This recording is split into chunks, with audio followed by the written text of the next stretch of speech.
Kvantové vědomí. Překročení hranic klasického myšlení. V posledním desetiletí se kvantové vědomí vyprofilovalo jako jedno z nejvíce intrikujících a zároveň kontroverzních témat na pomezí kvantové fyziky a filozofie mysli. Tato koncepce, která se snaží vysvětlit fenomén vědomí prostřednictvím principů kvantové mechaniky, slibuje revoluci v našem chápání mysli, vědomí a reality samotné. Avšak, co přesně kvantové vědomí je a jaké má implikace pro naše chápání univerza? Základy kvantového vědomí. Kvantové vědomí je teorie, která předpokládá, že kvantově mechanické jevy, jako je superpozice a provázanost, mohou hrát klíčovou roli v fungování vědomí.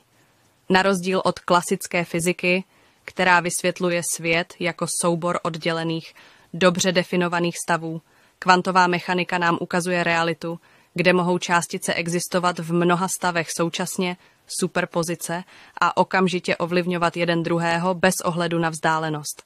Kvantová provázanost.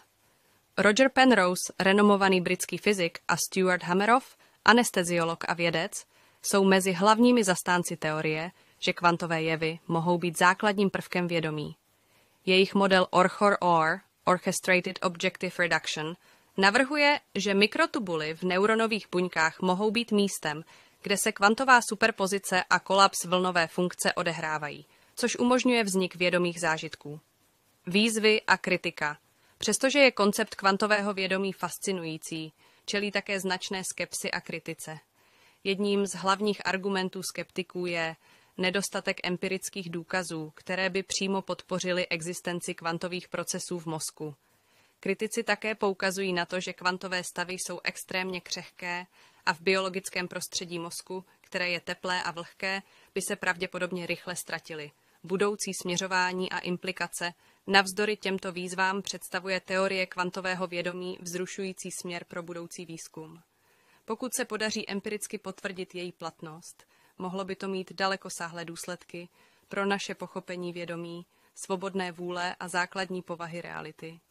Začlenění kvantových principů do studia vědomí by také mohlo poskytnout nové přístupy k léčbě neurologických a psychických onemocnění, nabídnout nové perspektivy na umělou inteligenci a dokonce rozšířit naše chápání kvantové fyziky. Závěr. Kvantové vědomí zůstává na přední hraně vědeckého bádání, balancujíc na hranici mezi vědou a spekulací.